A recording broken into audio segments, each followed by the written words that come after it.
ఈ రాజశేఖర్ హత్య ఇలాంటి దాదాపు రోజు పేపర్లలో టీవీలలో మనం చూస్తూనే ఉంటాం. నేను ఇది 2021లో ఔరంగాబాద్లో అక్క ఇంటర్ క్యాస్ట్ చేసుకుంటానే అక్క తలని నరికి ఆ తలని ముండెం పట్టుకొని ఊరంతా తిప్పి పోలీస్ స్టేషన్కి పోతాడు. తర్వాత వాళ్ళ కులపోళ్ళందరికీ కూడా నేను చంపిన చూడండి అని ఫోటో తీసి పంపిస్తాడు అనమాట. కులాంతర వివాహం చేసుకుంటే ఎంత తప్పు అనేది సమాజం లోపల కూడా ఇంత దుర్మార్గం ఎందుకు చేసినవు అని అనని పరిస్థితి. తర్వాత సొంత బిడ్డలని చంపింది మనం చూస్తున్నాం, సొంత అల్లుళ్ళని చంపింది మనం చూస్తున్నాం. అంటే ఈ చంపటం అనేది ధర్మం. కులాంతర వివాహాలు చేసుకుంటే చంపటం అనేది ధర్మము. ఈ ధర్మాన్ని పాటించాలి. చంపకపోతే ధర్మం తప్పినట్టు. ఇది అందరి మైండ్లలో ఉంది. ఎవరినైనా మనం ఇప్పుడు ఇంతకుముందు స్కైలాబ్ ప్రెస్ మీట్లో చెప్తున్నప్పుడు చెప్పాడు ఒకటి, ఎస్ఐ కూడా ఏమమ్మా ఎందుకు పెళ్లి చేసుకుంటావు, మీ తండ్రి 20 సంవత్సరాలు నేను దాటితే నువ్వు ఇష్టం వచ్చినట్టు చేసుకోవచ్చేనా అని అన్నాడని. ఇది సహజంగానే పోలీస్ అంతే అంటారు, ఊళ్ళో పెద్దలు అదే అంటారు.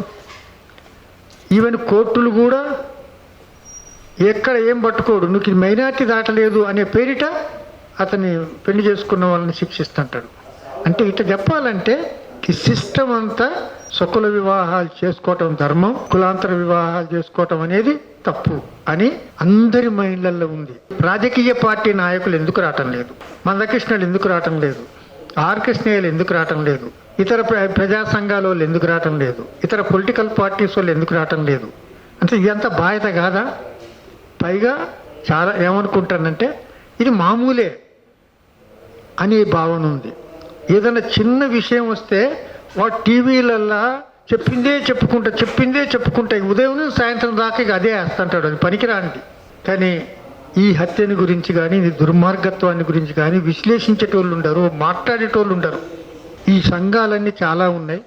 చాలాసార్లు ప్రయత్నాలు చేయటం జరిగింది. నేను వరంగల్లో ఉన్నప్పుడు కూడా 1996లో ఇట్లాంటిది వల్లంపేట నాగేశ్వరరావు ఇంకతో మందిని కలిసి ఈ కులాంతర మతాంతర వివాహితుల వేదికను పెట్టాము. సరే కొంతకాలం అక్కడ కార్యక్రమం చేసాం. అప్పుడు కడియం శ్రీహరి సోషల్ వెల్ఫేర్ మినిస్టర్గా ఉండే ఆయన్ని కూడా పిలిచాం. ఇదంతా జరిగింది.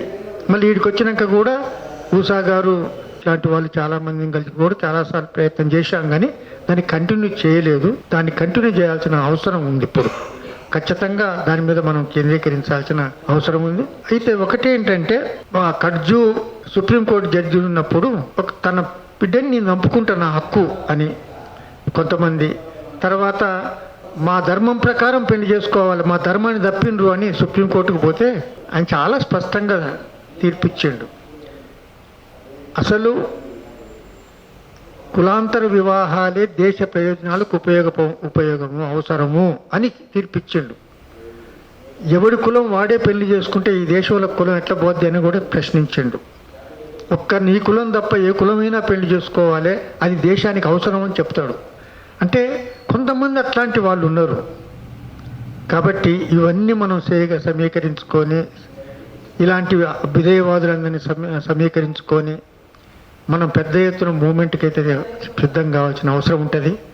మనం కూడా ఎట్లయిపోతున్నామంటే ఎక్కడన్నా జరుగుతాయి, వారానికో 10 రోజులకో ఒక హత్యలు జరుగుతాయి, కుల ఉన్మాద హత్యలు, మనం ఖండించటం లాగానే అయిపోతుంది. అట్లా కాకుండా అందరూ సీరియస్గా తీసుకోవాల్సిన అవసరం అయితే ఏర్పడ్డది. దానికోసం జరిగే ఆ ప్రయత్నంలో టీపీఎస్కే కానీ నా వ్యక్తిగతంగా కానీ దీంట్లో పూర్తిగా భాగస్తుని సహకరిస్తానని తెలియపరుస్తూ నాకు ఈ అవకాశం